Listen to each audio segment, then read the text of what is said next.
Everyone keeps talking about which AI model is the best.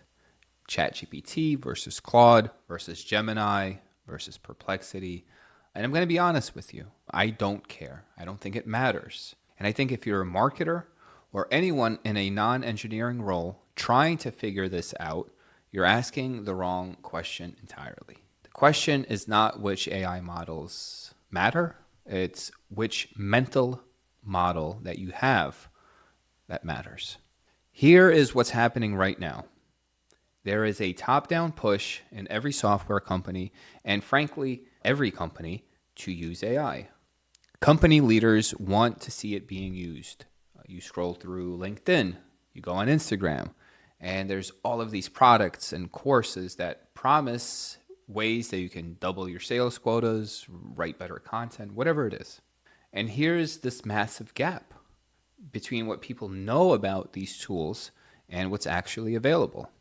Your customers are becoming more aware of what your company does and its products than your own reps, than your own engineers. I have seen sales engineers looking through ChatGPT to answer customer questions that came in on LinkedIn. Think about that. But here's the thing that's important. The models themselves are converging in terms of their intelligence. They're saturating what I call the intelligence layer. It's not like ChatGPT thinks that your content or your website is garbage and that Perplexity will think that it's gold. That's not the game that we're playing or optimizing for. All of the models are roughly getting to the same place. So if the AI models don't matter, what does? The first mental model, and this is one of my favorite frames that I've made, is what I call the shoemaker versus the shoe factory. The analogy is that we as knowledge workers, as creative knowledge workers, we've been making shoes our whole career.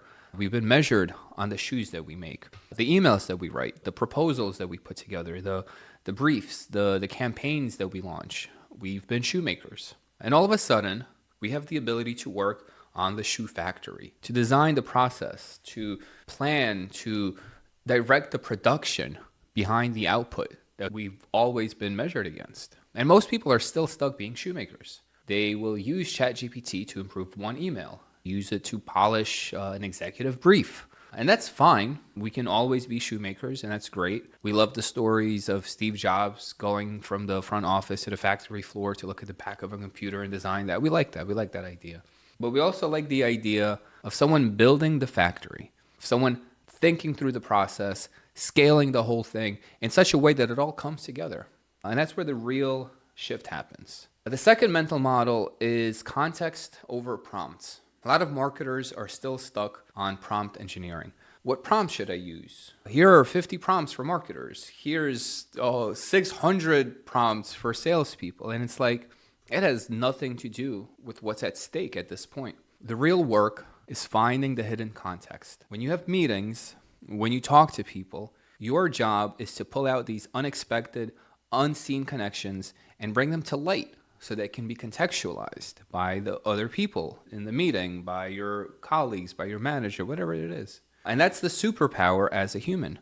Not because it's necessarily unique to human intelligence, and I'm always wary of giving the unique label to any aspect of our intelligence, but we happen to be really good at that. It's part of our ability to spot patterns. And when you pair that with AI's ability to process vast amounts of data, that skill that we have gets amplified. So it's important to stop obsessing over prompts. You have to start thinking about the context. What are the hidden connections that you see and that you notice that other people aren't? The third mental model here is intent.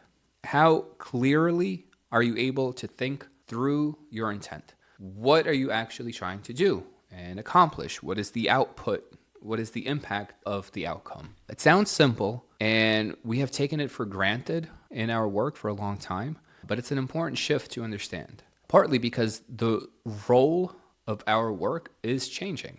It's about having intent and giving things context.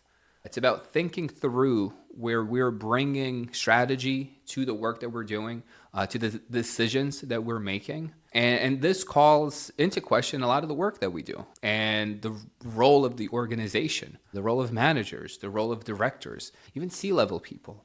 The world is not set up for this. It has been set up for an older organizational structure, which mirrors how organizational decisions and work has been done. And every knowledge worker industry will have to reckon with this. We will have to figure out a way that all of this gets reconfigured. And the big question is, what is the work that we're actually doing and responsible for? So here's a takeaway.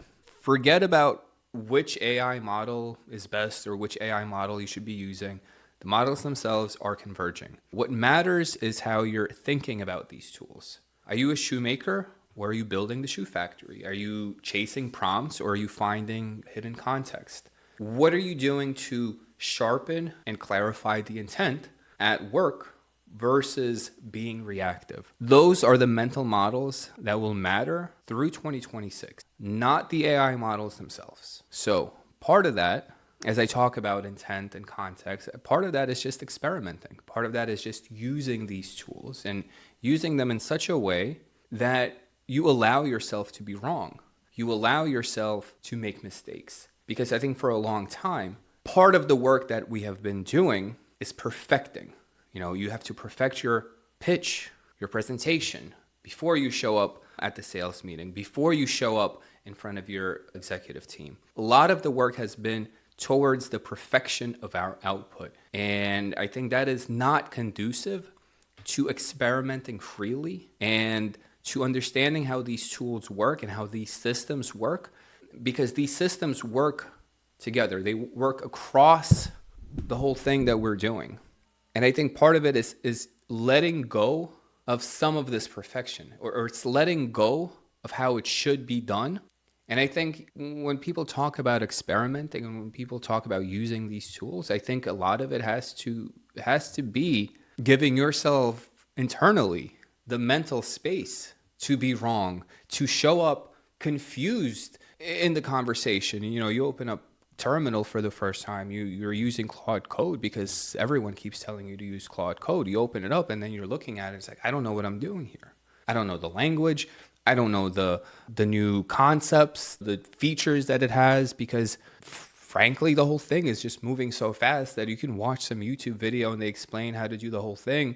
And that's like a month old and you're like 50% behind, because by the time the video comes out, Claude Code has released 18 new features, or there's a new model that was released.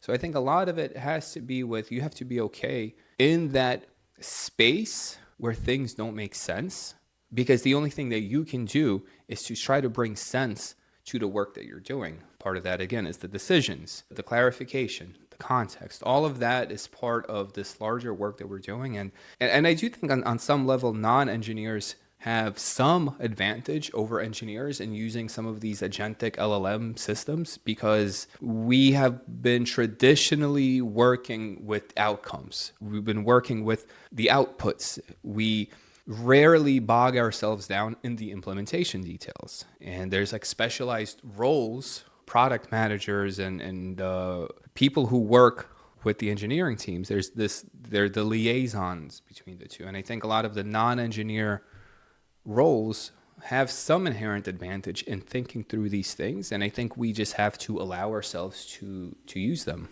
So anyway, good luck out there. It's a very fun world. It's very fun, especially if you're okay to be wrong.